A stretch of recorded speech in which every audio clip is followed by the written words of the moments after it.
Ayan, makakasama na po natin via Zoom ang Isambayan convener at law professor na si Attorney Howie Calleja. Pag-uusapan natin yung trillion peso March prep. So, diba, paghahanda. Magandang hapon po, Attorney Howard Calleja. Good afternoon. Magandang hapon sa inyo, Sandro at Paan. At inyong mga tagapakinig, tagapanood. Magandang hapon po sa inyo.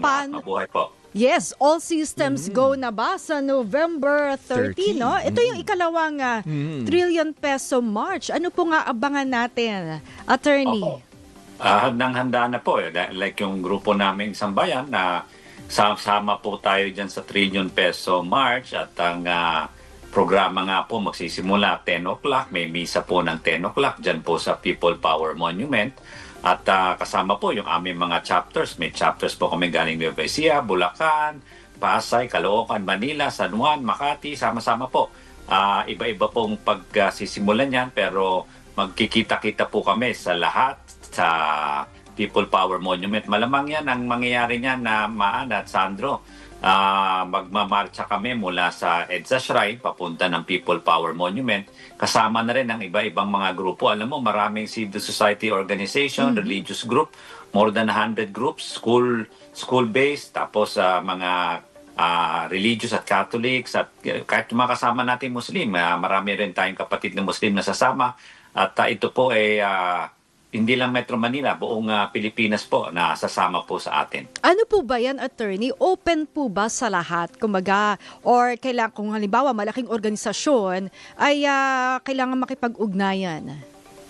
Lahat naman po ng Pilipino, ito naman po ay open dahil lahat naman po tayo, ayaw natin ng korupsyon, gusto po natin ng good governance, accountability, transparency. Pero may nakita ko Maan na this afternoon lang na si retired General Pokis yung kasama dun sa mga DDS nung isang araw o yung mga retired yung nag-rally dyan sa EDSA, sabi nila hindi sila sasama, hindi naman namin sila iniimbita. Okay lang na hindi sila sumama dahil ang sigaw nila ibagsak at palitan si BBM, no? Hindi naman po yun ang sigaw namin dyan kasi ang sigaw namin is not for any person or political individual. Ang sigaw natin yung advokasya ng accountability, advokasya ng good governance, at yung laban sa korupsyon, accountability and transparency. So hindi po kami nagsusulong ng kahit na sinong politiko at hindi din kami nagsusulong na kahit anong ibagsak, kahit na anumang gobyerno. Kaya kung ayaw niyong sumama, hindi naman po siya talaga invited. Ito po ba ay, nung nakaraang trillion peso March, ilan po yung sumama sa atin? At ito ba ay in-expect natin yung malaking numero? O ang mahalaga dito ay yung mensahe ng taong bayan sa ating mga namumuno, sa ating mga politiko, at sa mga sinasabi nating sangkot sa maanumalyang flood control projects? Alam mo, nung September 21, nung binuo natin tong trillion peso March, 10 araw lang yung preparasyon. Ngayon, mula September to November, after nung first rally natin, more than 2 months na or about 2 months yung ating preparasyon. Kaya nakikita natin na mas lalaki po ito na yung ating estimate nga nung September 21, mga 20,000 lang, pero umabot mga 80,000. Yun po ang estimate ng PNP at saka MMDA.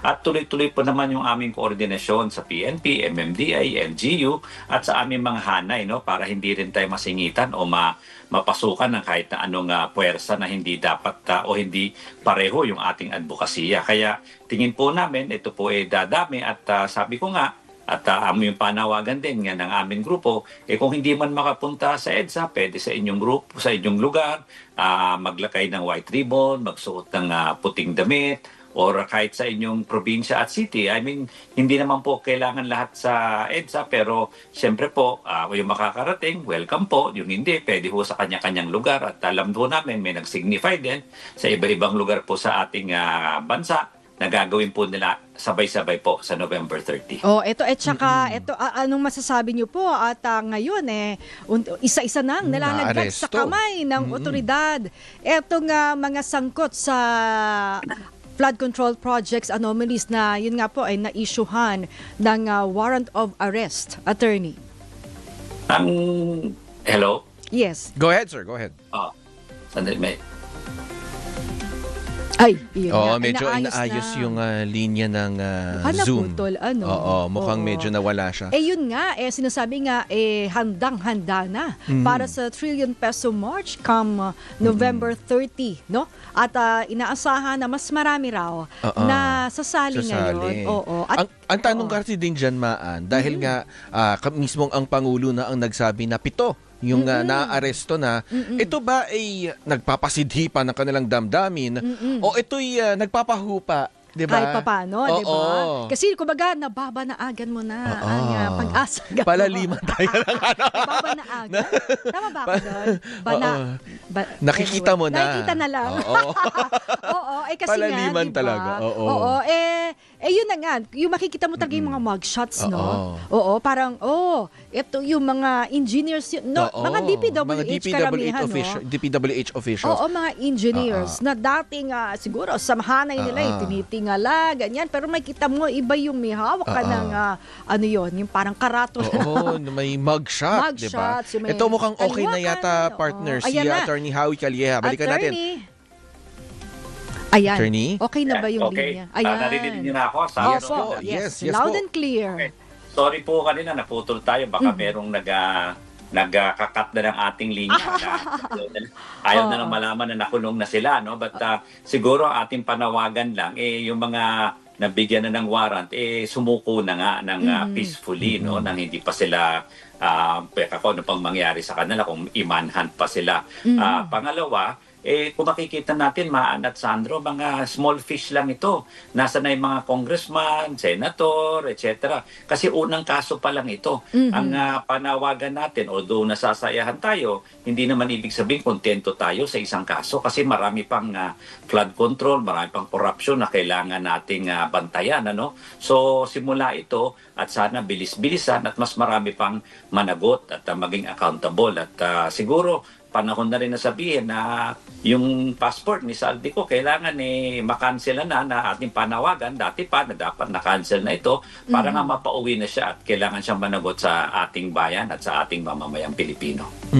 Pero yun nga po, ito po bang pagkaka-aresto nitong mga DPWH officials, ito po ba ay lalo pang nagpapatindi ng damdamin ng mga sasali sa trillion peso march o ito'y medyo nagpapahupa, ito'y kumbaga nagbibigay ng peace of mind?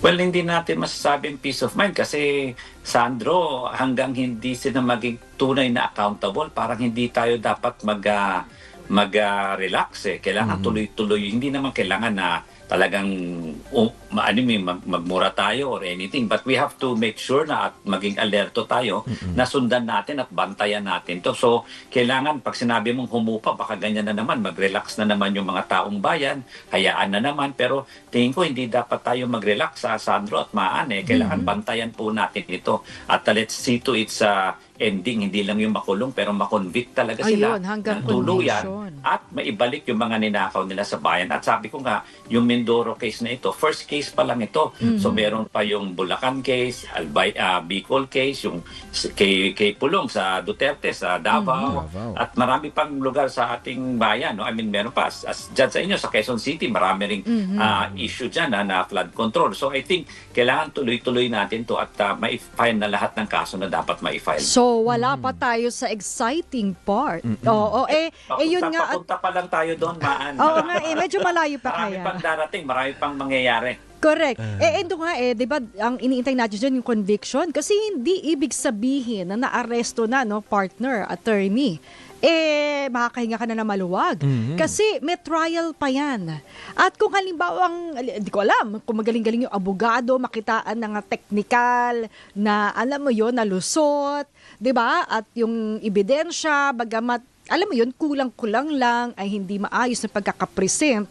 Baka nga, di ba, marami sa mga kaso na yan ay naabsuelto pa, di ba, attorney? Yun nga, Maan, kung maalala mo, katulad yung Napoles Scam, inabot ito ng mga 9 years, 10 years. Kaya kita mo, parang nakalimutan na ng taong bayan. Kaya nga, natutuwa ako na sinabi din ng Sandigan na gagawin, tatapusin nito between 6 to 8 months para yung interest ng tao hindi mawala. At sabi ko nga, bantayan natin to. Tama ka, Maan, na hindi lang dapat sila makulong, pero yung tunay na conviction mangyari. So, kailangan makonvict talaga sila at sila ay talaga managot sa taong bayan. At hindi Hindi nga lang sa flood control projects, Tama. hindi lang sa DPWH. Diba may mga ahensya na rin, yung mga earning yung mga kumikitang ahensya na dapat din daw silipin, attorney. Kasi marami rin daw na mga talamak din daw ang korupsyon sa mga ahensyang yun. Opo, tama kamaan. Kaya ang panawagan namin sa grupo namin ng Isang Bayan at doon sa mga kasama na rin ibang civil society organization, all forms of corruption. Hindi naman po natin dinalagay lang sa corruption sa flood control o sa DPWH. Marami pang ahensya ng gobyerno kailangan natin bantayan at huwag natin kakalimutan yung corruption nung Duterte simula 2016, yung corruption ni Vice President Sara sa kanyang confidential funds. Hindi po natin ito tutulugan, talaga natin tututukan ito at sabi ko nga labanan lahat ng klaseng corruption. Pero, At yung pagpapauwi rin ba kay dating Representative Zaldico ay gaano po ka-importante para sa isang bayan? Eh, importante yan na kasi, Sandro, sorry, nag-Saldi ka na tuloy. Kasi pareho ko yung Z eh. oo nga eh. Hayaan mo, Sandro, alam ko sigurado mas gwapo ka doon. Ayan. At mas hindi mahirap nga- po ako doon. Hindi lang siya kasing yaman. Hindi ako. Pero mayaman din ho yan. Wala lang tayo, Sandro, ng helicopter at saka Oo. golf. Wala. Wala akong resort din. Eroplanong Oo. papel, pwede. Opo, pero mapunta nga tayo doon. Importante po yan kasi kailangan manugot siya. No? May nakita nga ako na kanyang mga video. Ang nakakataka dito sa video, sinasabi niya na wala siyang kinita. Hindi ka panipaniwala. nga. Nasasabihin mo na wala kang kinita, number one. Number two, yung accountability niya, kailangan sabihin niya accountable niya mula 2016 or even before that. At hindi niya, dapat sabihin niya ang totoo, kasama rin siya doon sa laptop scam.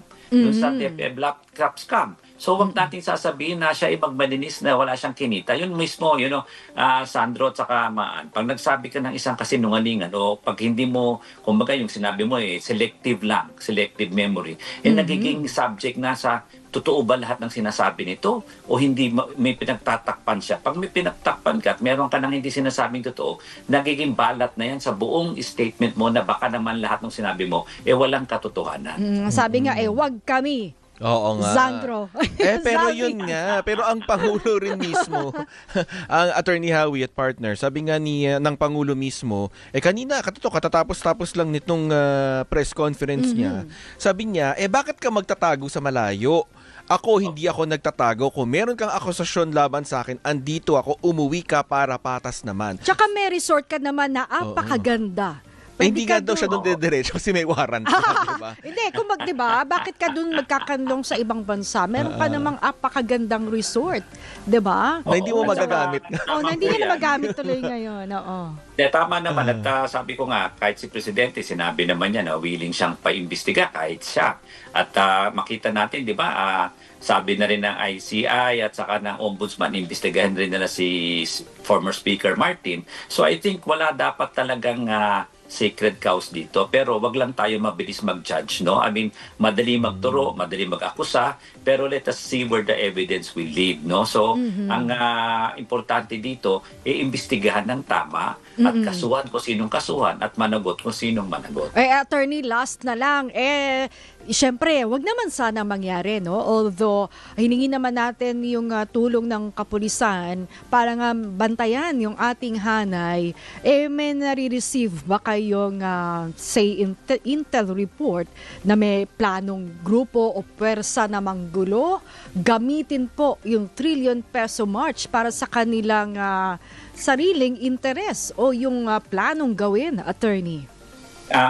Talaga pong naririnig natin yan kahit nung pa noong September 21, naririnig din natin yan. Kaya sinisigurado natin, sabi ko nga yung ating koordinasyon sa kapulisan, sa LGU, sa MMDA, at sa aming hanay, we would police our own ranks. At sabi ko nga, we will also make sure na yung advokasya, yung isisigaw sa aming aktibidades, simple lang po na at kami po ay anti-corruption, ayaw po natin na may magnakaw sa kaban ng bayan, and we are asking for accountability, transparency, and good governance. Kung may sumisigaw po dyan na palitan, ibagsak, mag-resign, etc., hindi po yan ang aming sinisigaw at sinisigurado namin na kung merong mga ganong grupo, pwede nilang gawin yun sa ibang lugar. Pero wag doon kung saan kami may aktibidades para hindi ko mahuluan ng kulay politika kasi nga itong aming advokasya ng corruption hindi naman for any person. Pero ito isa kabubuti ng bayang Pilipinas at hindi para isulong ang anumang interes ng sinumang politiko. At ang importante nga ay mapayapa dahil nga Opo. ang inyong kilos protesta ay wala naman pong hinihiling na bumaba. Wala ho. Tayo po sasang-ayon to all constitutional means and the rule of law. Hindi po tayo pupunta to any unconstitutional means to replace or change any form of government or any administration. At malinaw na wala rin kayong pinoprotektahan na para manatili. Wala ho kami pinoprotektahan, walang kumbaga sacred cows. At sabi ko nga, kung saan man mag-lead ang evidence, kung ito'y kamag-anak, kaibigan, kakilala, let's go where the evidence leads and let's hold accountable kung sino ang dapat managot. Basta't may ebidensya, Ano? kasuhan. Di ba? Yan ang importante. Ay, good luck po at ingat po ang ating hanay sa November 30. Attorney Howard Calleja, ang One Sambayan Convener. Maraming salamat po at magandang Salamat po. hapon. Magkita-kita po tayo 10 o'clock onwards, November 30, People Power Monument po. Salamat po. Okay, thank you. Ayan, marami pong salamat, Attorney Calleja.